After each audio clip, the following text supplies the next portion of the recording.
Sometimes, the most powerful act in the galaxy comes from something as simple as a cardboard box. The creature was never meant to feel fear. It was a bioengineered titan, bred by the Zixler Dominion to tear through armies, crush steel, and howl in victory across burning worlds. They called it Unit 47B, though its soldiers whispered another name when the lights went out. The Void Beast. It stood 12 feet tall, plated in obsidian armor that pulsed faintly with violet light. Its roar could rupture eardrums, its claws could carve through holes. And yet, now it trembled. Inside the cargo bay of the human research vessel, or OA9, the Void Beast crouched in the corner like a frightened child. It had been captured during the siege of Nuran, an event that wiped out 500,000 troops on both sides. The humans hadn't killed it. They'd brought it aboard, sedated it, and locked it behind reinforced energy fields. Now, after 3 weeks of observation, the scientists noticed something strange. The beast, formerly violent and unrelenting, refused to eat. It pressed itself against the farthest wall, shaking as if haunted by something unseen. Its glowing eyes dimmed to dull amber. Dr. Alara Vance, as an psychologist, stood before the containment glass, her breath fogging slightly from the temperature differential. "Vitals dropping again," murmured a technician. "If it keeps rejecting sustenance, it won't last another cycle." Alara frowned. She wasn't like the others on the research team, where they saw an alien weapon. She saw a wounded creature, something beneath the scales. Beyond, the rage was breaking. She stared through the reinforced barrier, whispering more to herself than to anyone else. "What are you afraid of, big one?" The beast's head twitched slightly, as though the sound of her voice reached some distant, instinctual place. Later that night, when the others had gone, Ilara stayed behind. She sat cross-legged on the floor in front of the containment cell, datapad beside her, lights dimmed to a faint orange glow. She began speaking softly, not as a scientist, but as a human. She told the beast about Earth's rain, about oceans that glittered under moonlight, about cats, strange tiny predators who loved boxers more than anything. She laughed at that part, half to herself, but something unexpected happened. The beast lifted its head, its glowing eyes deep. Swirling pools of amber watched her closely. Its trembling slowed. Encouraged, she continued, "They're weird, right? You can buy them fancy beds, toys, even plasma thread blankets, but all they want is a cardboard box." Her words echoed softly in the metal chamber. The beast shifted its massive body slightly forward, claws scraping the floor. Its breathing steadied. For the first time since capture, it seemed calm. Alara's eyes widened. She whispered, "You understand me, don't you?" The beast rumbled faintly, a sound between a growl and a sigh. Alara smiled softly, warmth flickering in her chest. She didn't know why she said what she did next, just felt right. "I'll bring you one tomorrow, a box, just wait and see." Behind the glass, the monstrous creature blinked once, slowly, and in that blink Ilara thought she saw something impossible. Trust. The next day, everything would change, not just for the creature, but for the fate of 2 species. The next morning, Ethan awoke to the sound of low, rhythmic thumping, almost like a heartbeat, but heavier. When he stepped outside his shelter, he found the alien beast crouched beside the cardboard box. It had somehow managed to wedge its enormous claws gently around it, as though protecting it from the wind. Ethan froze, stunned. "You like it, huh?" he whispered. The creature's massive head tilted slightly, glowing eyes dimming from a dangerous violet to a soft azure. It gave a low, resonant hum, not a growl this time, but something closer to a purr. Then, very carefully, it nudged the box toward him. It was surreal. This towering creature, all armor and muscle, treating a piece of trash like a treasure. Ethan sat down cross-legged in front of it. "You know, back on Earth, cats love these things," he said softly, smiling. "Guess you're not so different after all." The beast blinked slow, deliberate, as if listening. Then it did something unexpected. It laid its head down beside him. The ground trembled with its weight. Ethan's heart pounded. A few days ago, this thing had nearly killed him. Now it seemed lonely. Maybe it had been bred for war, stripped of everything that made it alive beyond combat. Maybe, like him, it just wanted something that reminded it of home. He reached out cautiously and placed a hand on its armored forehead. The surface was rough, warm, faintly vibrating with energy. The creature shuddered, a ripple passing through its massive frame, but it didn't pull away. Then, deep within its chest, Ethan heard that same soft hum again. A sound like wind through hollow stone. Comfort. For the first time since the invasion, he didn't feel entirely alone. Over the next few days, Ethan experimented. He brought scraps of cloth, bits of metal, even pieces of shattered ship hulls, testing what drew the creature's attention. Nothing worked like the box. It would always return to it, curling one massive claw around it protectively as if it were something sacred. He began talking to it, too, about Earth, about his home, about rain, sunlight, music, things the creature would never have seen. It never responded in words, of course, but it listened, always. One night, as he sat by the faint glow of the alien sky, Ethan looked at the beast and murmured, "You're more human than half the people I used to know." The beast's eyes flickered brighter, warmer, and for a fleeting moment, Ethan thought he saw something like a smile in the way its jaws softened. But peace was fragile, because just beyond the horizon, the ground began to quake. Metallic footsteps echoed through the valley. The alien war drones had picked up a signal, and they were coming. Ethan turned toward the sound. The beast rose to its full, terrifying height, eyes blazing again, a deep growl rumbling from its core. It looked at him once, a wordless question in its gaze, and Ethan understood. This time they'd fight together. The night split open with fire. The first of the alien war drones descended from the clouds like iron vultures, their bodies glinting with the sickly green of plasma energy. Ethan counted at least a dozen, their sharp, angular wings slicing through the darkness as they closed in. The ground trembled under their impact, shaking dust from the cliffs around the valley. The beast rose, towering above Ethan like a moving mountain of armor and muscle. Its body shimmered with faint bioluminescent patterns, pulsing faster with every thud of the drone's approach. The cardboard box, its newfound treasure, was still resting near its claws. The beast turned its head toward it for a split second, then rumbled, as if promising to return. Ethan grabbed his pulse rifle, the last working one from the wreckage of his ship. Its charge was almost empty, 5, maybe 6 shots before it was done.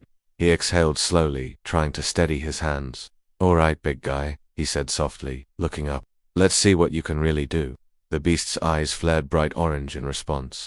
Then the world exploded into motion. The first drone fired, a searing plasma bolt tearing through the night. The beast leapt sideways with impossible speed, its claws gouging deep scars into the rock as it landed. The air around it vibrated from the shockwave. Ethan dove behind a boulder, the heat from the blast searing his back. The creature retaliated. From its throat came a roar that wasn't just sound, it was energy. The air rippled like liquid, hurling debris outward in a cone of invisible force. 3 drones crumpled instantly, their armor folding in on itself as though crushed by gravity. Ethan peeked over the rock, awestruck. "That'll do," he whispered. Another drone swooped low, aiming directly for him. The beast spun, its tail whipping through the air with a sound like a thunderclap. The strike connected, sending the drone spiraling into the cliffs. Metal shrieked. Fire blossomed. But there were too many. Plasma fire rained from above, striking the ground around them in bursts of molten light. The beast took several hits across its shoulders, each one leaving glowing cracks in its armor. It howled not in pain, but fury, and charged forward, smashing into the nearest drone with its full weight. Ethan sprinted behind it, firing his rifle at anything that moved. Each shot burned through the air, knocking smaller drones off balance. But his weapon was nearly empty now, its barrel glowing red hot. Come on, he fired one last round, hitting a drone square in its sensor array. The machine fell, twitching violently before going dark. Then, silence. Smoke rose from the broken valley, lit by the eerie glow of molten rock. The beast stood over the ruins, chest heaving, eyes dimming from battle fire to a softer amber. Its breathing slowed, then steadied. Ethan lowered his weapon, stepping closer. "You did it," he said, voice trembling. "We did it." The creature turned its massive head toward him. For a long moment, neither moved. Then, in a gesture that froze Ethan where he stood, the beast gently lowered its clop, pushing the cardboard box toward him once again, as if to say, "This is still ours, our little piece of peace." Ethan smiled through the dust and smoke. "Yeah," he whispered, "let's go home." But just as the words left his mouth, the valley floor began to glow. The wrecked drone's cores pulsed with light one by one, linking together in a web of energy. The beast growled deeply, backing up. Ethan's smile faded. The war wasn't over. Something beneath them was waking up. The ground cracked open with a sound like thunder underwater. Ethan stumbled as the earth split beneath his boots, glowing veins of blue-white energy spiderwebbing outward. The wrecked drones, still twitching, began to sink into the light, their broken frames melting into streams of liquid metal that flowed toward a central point in the valley floor. The beast reared back, roaring in defiance. The glow beneath them pulsed in rhythm with its heartbeat, as though something ancient below was answering the call of its kind. Ethan shielded his eyes from the brightness, shouting over the noise. "What is that? Some kind of power core?" The beast didn't move. Its eyes, now a deep violet, fixed on the forming pool of light. Then it let out a low rumble, not fear this time, but recognition. It knew what was happening. The molten light began to rise, twisting upward like a cyclone of silver fire. From its center emerged a massive structure, half organic, half machine, shaped like a coiled heart the size of a shuttle. It pulsed once, and the air vibrated. Ethan felt his bones rattle. "That's not a reactor," he whispered. "It's alive." The beast stepped forward cautiously, shoulders tensed. The glowing cracks on its armor began to shimmer in harmony with the heart's pulse, as though answering a call it had tried to forget. Suddenly, Ethan understood this was a control node, a kind of living hive mind core that commanded the war beasts. This was what had enslaved them during the invasion. The heart pulsed again, and the beast staggered. Its claws dug into the ground, tail lashing wildly. It let out a tortured roar that shook the valley. Hey, stay with me," Ethan yelled, running forward. He pressed a hand against its armored chest, feeling it tremble under his palm. "You don't belong to them anymore, do you hear me?" But the beast's eyes were changing, flickering between amber and crimson. The heart's light intensified, trying to pull it back under control. The sound was deafening, 1,000 metallic whispers layered into one psychic scream. Ethan grabbed the cardboard box, ridiculous, small, fragile, and held it up in front of the creature. "Look at this," he shouted. "Look at me. This is yours, not theirs." The beast froze. Its breathing hitched. The light from the core flared violently, but the creature didn't yield. It growled deep and low, a sound that shook the dust from the cliffs. Then it turned its head sharply and slammed one claw into the ground. The impact cracked the valley floor. Energy lines shattered like glass, and the heart wailed a shriek of pure digital agony as the link was severed. Then came silence. The swirling lights faded. The valley stopped trembling. The alien heart flickered weakly, its once blinding glow dimming to a dull ember. Ethan dropped to his knees, clutching the box, heart racing. The beast swayed but didn't fall. Its glowing eyes softened again, now steady, calm, free. It looked at Ethan, then at the box, then gently lowered its head until its massive forehead touched his shoulder. Ethan exhaled, trembling. "You did it," he whispered. "You broke free." For the first time, the beast purred, low and resonant, the sound echoing across the dead valley like a lullaby. But far above them, in the storm-thick clouds, unseen ships stirred. The Dominion had felt the link break, and they were coming. The night was not quiet. The alien forest had a pulse, a deep, rhythmic hum that seemed to move through the soil itself. Sparks of blue bioluminescence flickered under the ferns, while distant shadows shifted as if the darkness were alive. For the first time since he had met it, Eli saw the beast restless. It paced in circles around the cardboard box, claws digging into the mossy ground, tail flicking with agitation. Something was wrong.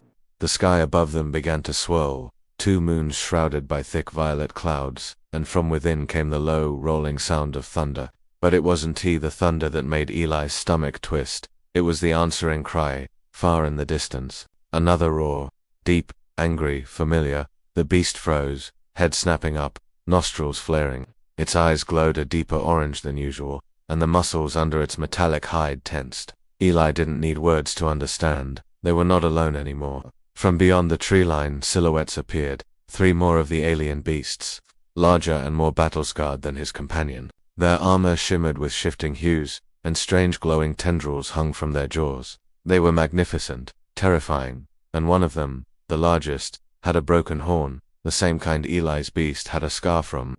"Your pack," Eli whispered, his throat dry.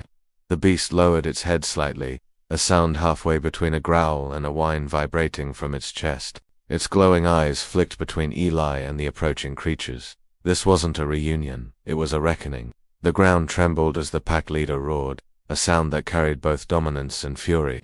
Eli's beast stepped forward, shoulders squared, wings spreading wide with a metallic hiss.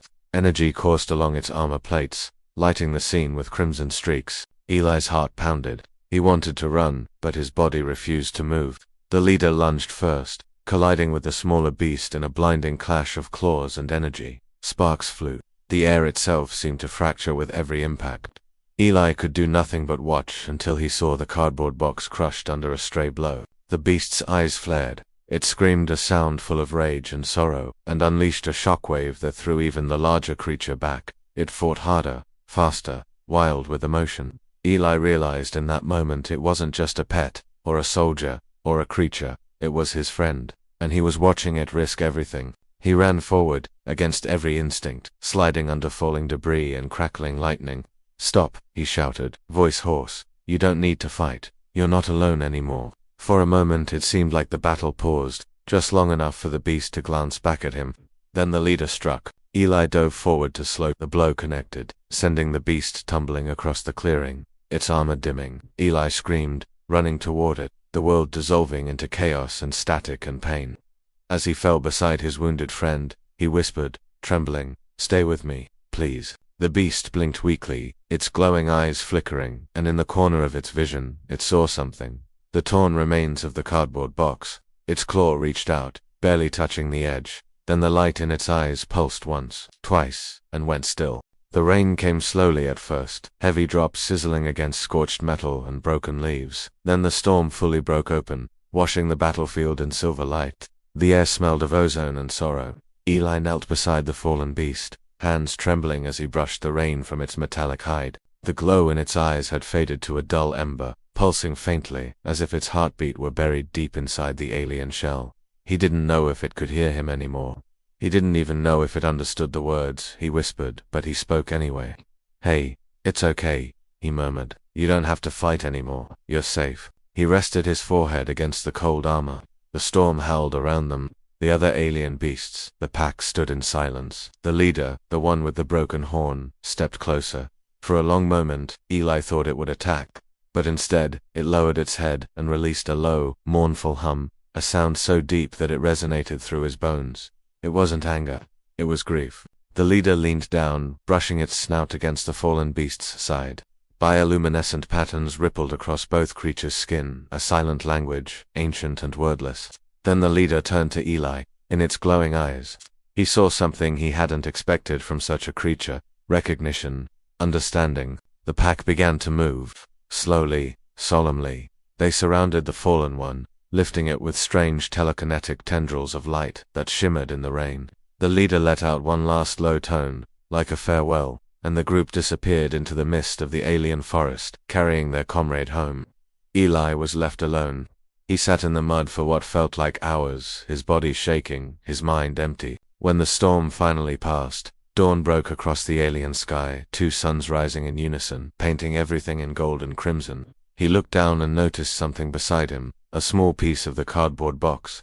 It was soaked, bent, and half-burned, but still there. A weak laugh escaped his throat. "You really liked that stupid box, didn't you?" he whispered. He picked it up carefully and carried it back to the small base camp he'd built near the forest's edge. Over the next few days, Eli repaired what he could. The machine still worked, the scanners still hummed, but the world felt unbearably empty without the thudding footsteps and curious growls of the creature that had once followed him everywhere. Then, one evening, as he sat by the campfire, he heard a sound, faint but unmistakable, a deep, distant hum.